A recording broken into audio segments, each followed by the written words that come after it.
Hello అండి. కాకరకాయ తినడానికి చాలామంది ఇష్టపడరు చేదుంటుందని. నేను చెప్పిన ప్రాసెస్‌లో ఒక్కసారి ట్రై చేయండి. అస్సలు చేదుండదు. కడిగి పెట్టేసుకున్న కాకరకాయలో ఉప్పు, పసుపేసి ఉడికిచ్చేసుకోండి.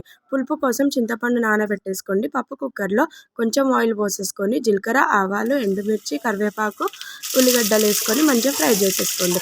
ఇప్పుడు దాంట్లోనే కొంచెం పసుపు, అల్లం ఎల్లిగడ్డ వేసుకొని మంచిగా ఫ్రై చేసుకోండి. మనం నానబెట్టేసుకున్న పులుపు పోసేసుకొని మీకెంత కావాలో అంత పులుపు పోసుకొని కొంచెం చక్కెర, ఉప్పేసుకోండి. చక్కెర అంటేనే పులుపుకి కమ్మటి రుచినిస్తుంది.